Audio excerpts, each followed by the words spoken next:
जय हिंद दोस्तों, मेरा नाम है रोहित और आप देख रहे हैं स्टडी क्यों नहीं। दोस्तों आज हम लोग जो हमारे प्रीवियस ईयर क्वेश्चंस चल रहे थे उसका छठवां पार्ट है। इससे पहले 5 पार्ट और आए जिसमें हमने 200 क्वेश्चंस कवर कर लिए और आप उन वीडियो को देख के समझ जाएंगे कि क्वालिटी और किस प्रकार से आपको समझाया जा रहा है। आपको इसके अलावा अदर डिटेल्स और डिटेल में भी बताया जा रहा है दोस्तों। और आप देख सकते हैं जितने भी क्वेश्चन मैं कराता हूँ किसी ना किसी एग्जाम से बिलोंग करते हैं। जैसे कि ये वाले क्वेश्चन की अगर बात करें तो ये यूपीएससी 2015 में पूछा गया, यानी उत्तर प्रदेश पीएससी 2015 और एसएससी 2015 में भी पूछा गया था। तो दोस्तों अगर आपने मेरे चैनल को अभी तक सब्सक्राइब नहीं किया तो सबसे पहले सब्सक्राइब कीजिए और इस वीडियो को लाइक कर दीजिए और शेयर कर दीजिए अपने दोस्तों में, ताकि इसका लाभ वो भी उठा सके। तो शुरू करते हैं दोस्तों विलंब ना करते हुए। पारिस्थितिकी तंत्र के दो घटक कौन से हैं? तो यहाँ पे आपको ऑप्शन दिए गए हैं, आपको बताना है। पहला ऑप्शन खरपतवार और सूक्ष्म जीव, दूसरा ऑप्शन पौधे और जीव, तीसरा ऑप्शन पौधे और प्रकाश, चौथा दिया गया है जैविक और अजैविक। तो दोस्तों इसका सही उत्तर हो जाएगा डी, यानी जैविक और अजैविक। क्योंकि आपको पता है पारिस्थितिकी में हम लोग जो जंतु होते हैं उनका वातावरण या फिर उनके जो पर्यावरण होता है उसमें अध्ययन करते हैं, इसलिए जैविक और अजैविक दोनों जाएंगे।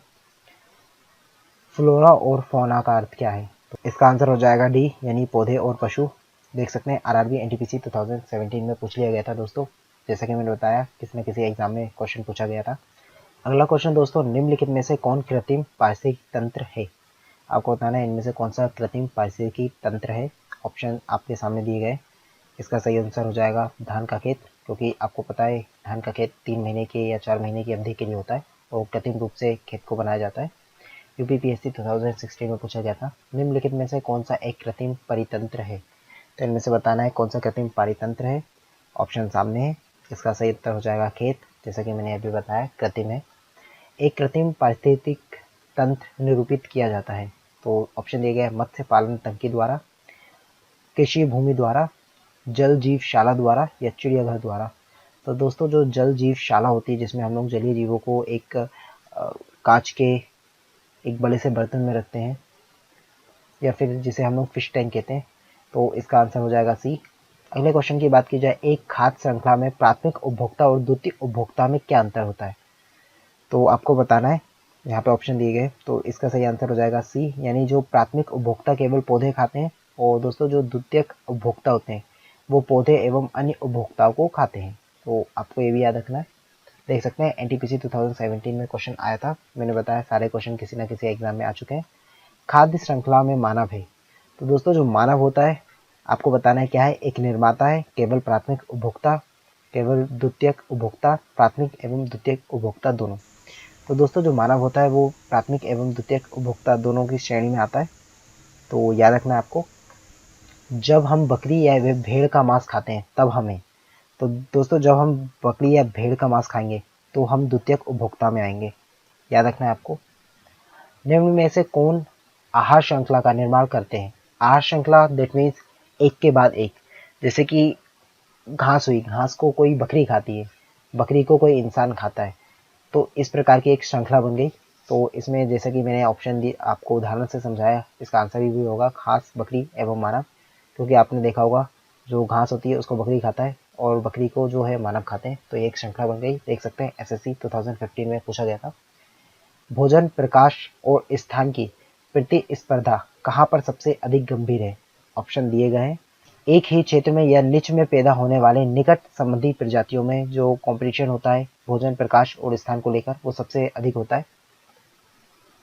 घटती उत्पादनशीलता के क्रम में पारिस्थितिक तंत्र में निम्नलिखित में से कौन सा क्रम सही है?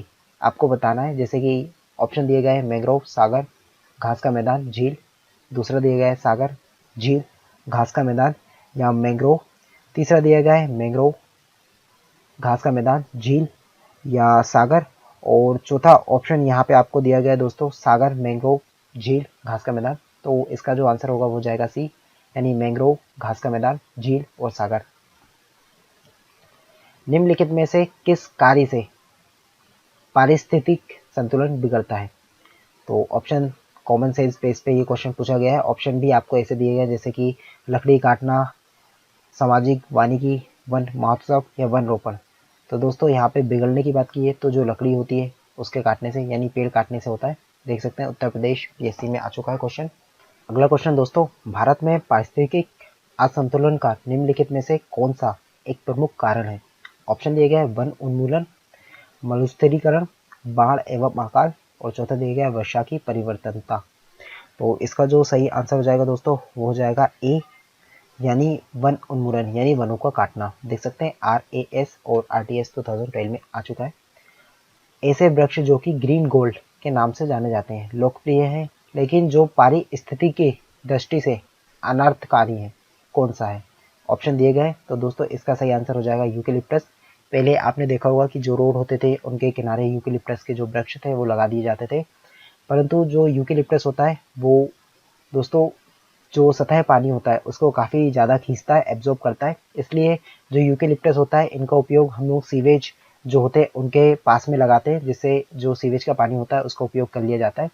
और ग्रीन गोल्ड का नाम इसलिए दिया गया है क्योंकि दोस्तों जो ऑस्ट्रेलिया की जो सोने की खदानें हैं उनमें यूकेलिप्टस के वृक्ष पाए जाते हैं, यानी उनके आसपास पाए जाते हैं, और जिससे वो नीचे का जो सोना और जो वाटर होता है उसको भी एब्जॉर्ब कर लिया जाता है, तो इसलिए इसे ग्रीन गोल्ड के नाम से जाना जाता है। देख सकते हैं SSC 2016 में पूछा गया था। निम्नलिखित वृक्षों में कौन पारिस्थितिकी मित्र नहीं है? जैसा कि मैंने बताया यूकेलिप्टस, रीजन आपको बता चुका हूं मैं। निम्नलिखित में से किस विकल्प का अर्थ प्राकृतिक या कृत्रिम रूप से जंगलों का पुनः स्थापना है? तो यहाँ पे आपको पता होगा, नॉर्मली आपको कॉमन सेंस बेस्ड क्वेश्चन है, रिफॉरेस्टेशन यानी वनों को फिर से उगाना। देख सकते हैं RRB NTPC 2016 में पूछा गया था। सौर ऊर्जा का अधिकतम स्थिरीकरण किसके द्वारा होता है? तो ये भी आपको पता है, जो हरे पौधे होते हैं उनके द्वारा किया जाता है सबसे ज़्यादा। अधिकतम ऑक्सीजन किससे उपलब्ध होती है? तो दोस्तों इसका सही उत्तर हो जाएगा ए, यानी जो पादप प्लवक होते हैं, यानी जो पादप प्लवक पुंज होते हैं उनके द्वारा की जाती। देख सकते हैं SSC 2015 में पूछ लिया गया था। अगला क्वेश्चन है, वातावरण में ऑक्सीजन की मात्रा अपेक्षाकृत नियत रहती है क्योंकि यह किसके द्वारा छोड़ी जाती है? तो दोस्तों जो ऑक्सीजन है आपको पता है जो पेड़ पौधे होते हैं उनके द्वारा छोड़ी जाती है। ये भी SSC 2015 का क्वेश्चन है। निम्नलिखित में से कौन सा किसी पारिस्थितिक तंत्र में एक दिशीय प्रवाह को दर्शाता है? एक दिशीय मतलब एक ही दिशा में प्रवाह होती है, तो इसका दोस्तों सही आंसर हो जाएगा बी, यानी जो ऊर्जा होती है वो एक दिशा के प्रवाह को दर्शाती है। अगला क्वेश्चन है, निम्नलिखित में से कौन सा कथन सही है? तो आपको बताना है, यहाँ पे कुछ कथन दिए गए, आपको बताना है इनमें से कौन सा कथन सत्य है। तो सीधे मैं ऑप्शन ना बोलते हुए सीधे आंसर बताता हूँ। पहला ऑप्शन सही है, जैव मंडलीय पारिस्थितिक तंत्र में ऊर्जा का प्रवाह एक दिशीय होता है, जैसा कि हमने लास्ट क्वेश्चन में देखा। निम्नलिखित ऊर्जा स्रोतों में कौन सा पर्यावरण को स्वच्छ रखने के लिए सर्वोत्तम है? तो जैसा कि आपको पता है इनमें से सबसे जो स्वच्छ है वो है सौर सेल, क्योंकि सौर सेल में किसी भी प्रकार का प्रदूषण नहीं होता है। परंतु दोस्तों मेरे ख्याल से जो सौर सेल में हम लोग जो पदार्थ का यूज़ करते हैं, जब वो सौर एनर्जी देना बंद कर देगा तो उसके हमको निपटारे के लिए भी कुछ करना पड़ेगा। और ऐसा माना जाता है कि भविष्य में 2030 या 2050 तक इंडिया के पास लगभग 20 लाख टन से ज़्यादा जो सौर सेल का जो वेस्ट होता है वो होगा, तो इसको निपटाने के लिए भी भारत सरकार को कुछ करना चाहिए। रेड डाटा बुक का प्रकाशन किसके द्वारा होता है? तो दोस्तों जो रेड डाटा बुक होता है ये IUCN द्वारा एक पुस्तक जारी की जाती है, जिसमें क्रिटिकल, डेंजर या फिर ऐसे जीव जंतुओं को रखा जाता है जिनके भविष्य में लुप्त होने की संभावना अधिक होती है, या फिर निकट लुप्त होने की संभावना अत्यधिक होती है, या फिर जिनको खतरा है उनको रखा जाता है रेड डाटा बुक में। तो याद रखना आपको। देख सकते हैं आप PSC 2016 में पूछा गया था। लुप्त प्राय या दुर्लभ प्रजातियों की सुरक्षा एवं संरक्षण के लिए उन्हें उनके प्राकृतिक निवास से किसी दूसरे व्यवस्था क्षेत्र में ले जाने को कहा जाता है। तो इसको कहा जाता है दोस्तों एक्स सीटो संरक्षण। एक्स मतलब बाहर ले जाना, तो आपको समझ में आ गया होगा एक्स सीटो संरक्षण। RRB NTPC 2016 में पूछ लिया गया था। दोस्तों यहाँ पे पूछा गया है कि निम्नलिखित में से क्या भारत में बाघों की आबादी के लिए खतरा नहीं है? मतलब खतरा नहीं है, आपको याद रखना है। पहला ऑप्शन दिया गया है प्राकृतिक बाघ का विखंडन, तो ये तो बिल्कुल दोस्तों खतरा है।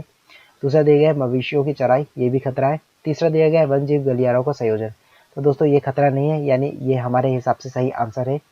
और क्वेश्चन के हिसाब से खतरा नहीं है, तो ये वाला आंसर है। आप देख सकते हैं RRB NTPC 2017 में पूछा गया था। जैव मंडल आरक्षित क्षेत्र का सबसे सही विवरण, तो इसका सही आंसर हो जाएगा दोस्तों सी, यानी सतत विकास के अध्ययन स्थल। बायोलॉजिकल हॉटस्पॉट का मुख्य विशेषता, तो दोस्तों हॉटस्पॉट एक ऐसी जगह होती है जहाँ पे जो जीव जंतुओं की जो विभिन्नता है वो अधिक पाई जाती है। तो दोस्तों इस क्वेश्चन का आंसर हो जाएगा सी, यानी कुछ प्रजातियों की फिलहाल विलुप्तता की स्थिति।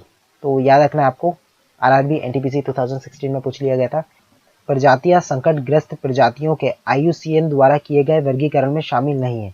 तो दोस्तों आपको बताना है वो प्रजातियां या फिर इनमें से कौन सी प्रजातियों को हम लोग आईयूसीएन द्वारा जो जारी किए गए जो वर्गीकरण किया जाता है उसमें नहीं है। लुप्त प्राय ये होती है दोस्तों, हानिकारक प्रजाति बिल्कुल नहीं होती, विलुप्त वाली होती है और असुरक्षित होती है। तो आंसर हो जाएगा बी, आरआरबी एनटीपीसी 2017 में पूछा गया था।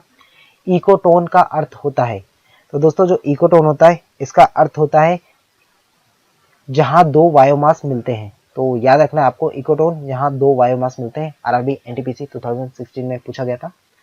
विश्व पर्यावरण दिवस, आपको भी इसका आंसर पता होगा, नॉर्मली आपने सुना होगा, 5 जून को मनाया जाता है। एसएससी 2015 और आरआरबी एनटीपीसी 2016 में पूछा गया था।